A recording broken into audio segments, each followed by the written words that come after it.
Chers amis et membres de la communauté, vous qui soutenez avec tant de bienveillance notre chaîne Parole de Gratitude, nous vous invitons à vous joindre à nous pour un moment de prière et de réflexion. Aujourd'hui, nous tournons nos cœurs et nos pensées vers le psaume 37, en explorant ses significations profondes et ses enseignements cachés. Avez-vous déjà été confronté à l'injustice, ou vous êtes-vous demandé pourquoi les personnes malhonnêtes semblent parfois prospérer? Le psaume 37 nous guide pour aborder ces dilemmes avec foi, patience et sérénité. Pour ceux qui ne le connaissent pas encore, ce psaume, écrit par le roi David, est un joyau de sagesse intemporelle. Il nous parle de confiance en la justice divine et nous enseigne à persévérer dans le chemin de la droiture. Face à l'injustice, il nous encourage à ne pas céder à l'envie ni à la colère, mais à placer notre confiance en Dieu. Le message est clair et réconfortant, la prospérité des méchants n'est qu'un instant éphémère, tandis que les justes, en suivant un chemin de foi et de droiture, recevront les bénédictions éternelles promises par Dieu. Ce psaume est une invitation à la paix intérieure et à l'espérance, quel que soit le tumulte qui nous entoure. Ce psaume est un guide pratique pour la vie quotidienne. Il nous rappelle que Dieu est notre refuge, toujours fidèle et prêt à soutenir ceux qui lui font confiance. Il nous enseigne à attendre patiemment sa justice, tout en cultivant la bonté et la paix intérieure. Que vous soyez croyant ou simplement curieux, ce psaume vous offre des principes universels pour surmonter les défis de la vie et trouver un espoir durable. Si ce message résonne en vous, explorez avec nous ces versets riches de sagesse et découvrez comment appliquer ces promesses dans votre vie. Quel message le psaume 37 nous apporte? C'est un psaume attribué à David qui nous invite à placer notre confiance en Dieu et à attendre patiemment sa justice. Il est particulièrement pertinent dans un monde où nous sommes souvent troublés par les inégalités et les défis. Mes amis, lisons ensemble le psaume 37. Ne t'irrite pas contre les méchants, n'envie pas ceux qui font le mal. Car ils sont fauchés aussi vite que l'herbe, et ils se flétrissent comme le gazon vert. Confie-toi en l'Éternel, et pratique le bien, et le pays pour demeure et la fidélité pour pâture. Fais de l'Éternel tes délices, et il te donnera ce que ton cœur désire. Recommande ton sort à l'Éternel, mets en lui ta confiance, et il agira. Il fera paraître ta justice comme la lumière, et ton droit comme le soleil à son midi. Garde le silence devant l'Éternel, et espère en lui. Ne t'irrite pas contre celui qui réussit dans ses voies, contre l'homme qui vient à bout de ses mauvais desseins. Laisse la colère, abandonne la fureur. Ne t'irrite pas, ce serait mal faire. Car les méchants seront retranchés, et ceux qui espèrent en l'Éternel posséderont le pays. Encore un peu de temps, et le méchant n'existera plus. Tu regarderas le lieu où il était, et il a disparu. Les misérables possèdent le pays, et ils jouissent abondamment de la paix. Le méchant forme des projets contre le juste, et il grince des dents contre lui. Le Seigneur se rit du méchant, car il voit que son jour arrive.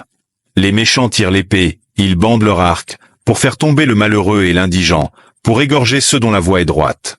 Leur épée entre dans leur propre cœur, et leurs arcs se brisent. Mieux vaut le peu du juste que l'abondance de beaucoup de méchants. Car les bras des méchants seront brisés, mais l'Éternel soutient les justes. L'Éternel connaît les jours des hommes intègres, et leur héritage dure à jamais. Ils ne sont pas confondus au temps du malheur, et ils sont rassasiés au jour de la famine. Mais les méchants périssent, et les ennemis de l'Éternel, comme les plus beaux pâturages.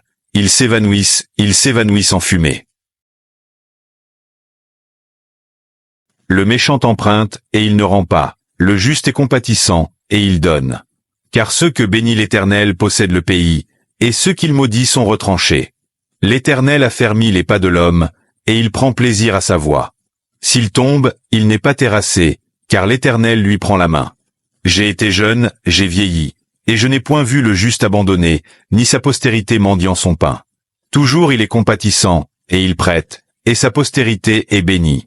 Détourne-toi du mal, fais le bien, et possède à jamais ta demeure. Car l'Éternel aime la justice, et il n'abandonne pas ses fidèles. Ils sont toujours sous sa garde, mais la postérité des méchants est retranchée. Les justes posséderont le pays, et ils y demeureront à jamais. La bouche du juste annonce la sagesse, et sa langue proclame la justice. La loi de son Dieu est dans son cœur, ses pas ne chancellent point. Le méchant épie le juste, et il cherche à le faire mourir. L'Éternel ne le laisse pas entre ses mains, et il ne le condamne pas quand il est en jugement. Espère en l'Éternel, garde sa voie, et il t'élèvera pour que tu possèdes le pays. Tu verras les méchants retranchés. J'ai vu le méchant dans toute sa puissance. Il s'étendait comme un arbre verdoyant. Il a passé, et voici, il n'est plus. je l'ai cherché, et il ne se trouve plus. Observe celui qui est intègre, et regarde celui qui est droit, car il y a une postérité pour l'homme de paix. Mais les rebelles sont tous anéantis, la postérité des méchants est retranchée. Le salut des justes vient de l'Éternel, il est leur protecteur au temps de la détresse.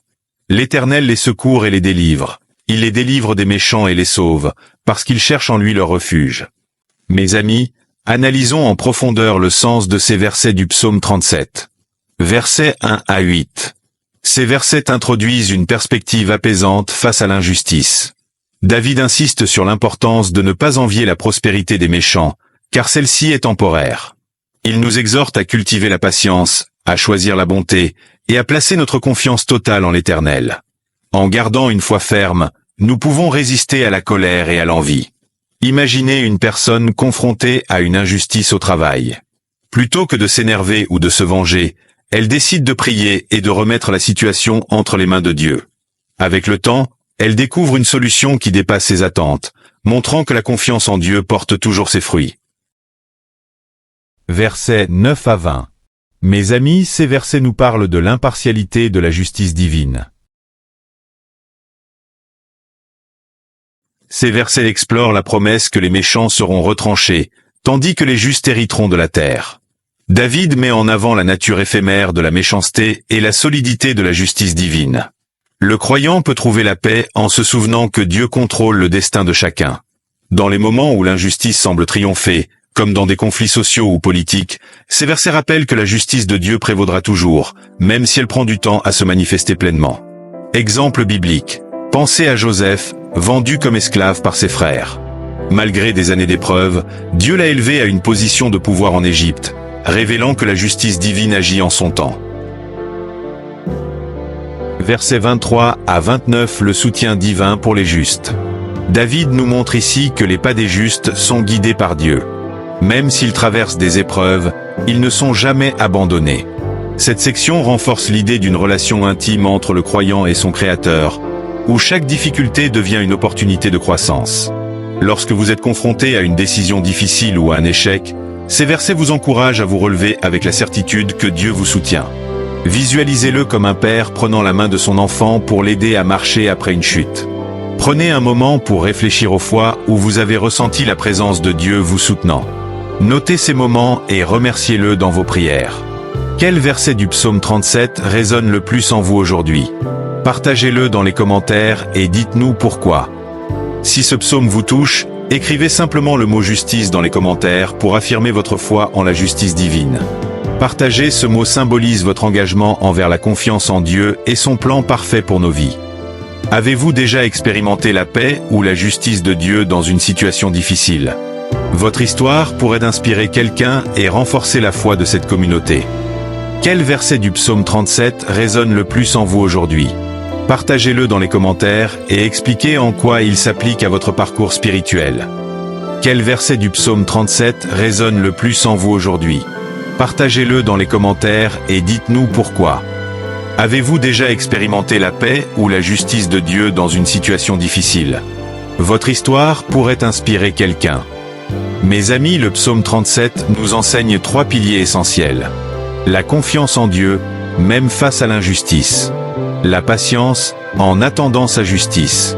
L'espérance, pour affirmer que Dieu soutient toujours les justes.